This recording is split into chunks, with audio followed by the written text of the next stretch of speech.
4 ঘন্টা আমরা একটু কাজ করব এই রোডের আমিরাবাদ থেকে 60 ফেরিঘাট পর্যন্ত। তাহলে আমরা এর আশেপাশে যারা আছে, হ্যাঁ, এর আশেপাশে যারা আছে তারা সকলে সহযোগিতা করবেন। কিভাবে সহযোগিতা করবেন?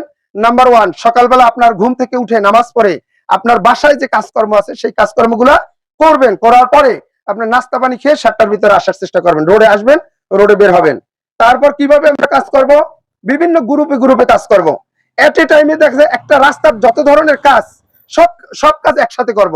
এইভাবে মূলত সাধারণত হয় না, কিন্তু পরিকল্পনা করতে করতে বলতে বলতে পরামর্শ নিতে নিতে এই জিনিসটা পর্যন্ত আমি আসতেছি, যে মানে আসতে পেরেছি যে আমরা যদি দেখা যায় 200, 300, 400, 500 লোক নামতে পারি, তাহলে আমাদের যে আইটেম, যতগুলো আইটেমের কাজ আছে, যার যে অভিজ্ঞতা আছে, এই বাড়ি থেকে সরঞ্জাম নিয়ে আসে, হ্যাঁ, যার যার বাড়ি থেকে আমাদের যে সরঞ্জাম গুলো নিয়ে আসলাম, সেই সরঞ্জাম যেটা দা, কোদাল, খুন্তা, কুড়াল, তারপর কুন্তি বলেন, তারপর আপনার বস্তা, বেলসা, গাবলা, এই জাতীয় যে সরঞ্জাম যার যা লাগে, যার যার নিজের অভিজ্ঞতা এটা বুঝেন ভালো করে।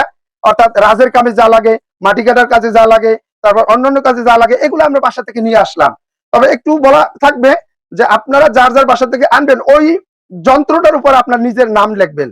যার যার যন্ত্র তার কি করবেন, ওইটার উপরে নাম লিখবেন, নাহলে একত্রে যদি মিশে যায় তখন আপনারটা খুঁজে আর পাবেন না। এই জন্য নাম লিখবেন। আর আমরাও একটা তুলি এবং কালি, অর্থাৎ কালি বলতে কি, রং, আমরা রাখবো, এবং যার যার যন্ত্র, যার যার মানে সামগ্রী আছে, ওটা আমরা নাম লিখে দেব। কাজ করবেন, কাজের শেষে আপনি নিজ দায়িত্বে আপনার মালামাল গুলো নিয়ে আসবেন, আবার আপনার মালামাল নিজ দায়িত্বে আপনি নিয়ে যাবেন। মাঝখানে আমরা 4 ঘন্টা কাজ করব। কাজ করার শেষে মাঝে মাঝে আমরা আমাদের চলমান থাকবে নাস্তা পানি। আর শেষকালে আমরা আবার সুন্দরভাবে যারা অংশগ্রহণ করব, যত লোক হোক, যারা অংশগ্রহণ করবে তারা আমরা ভারী একটা খাবার, অর্থাৎ ভালো মানের খাবার ব্যবস্থা করার চেষ্টা করবো ইনশাআল্লাহ। খাবার খেয়ে আমরা বিদায় নেব ইনশাআল্লাহ।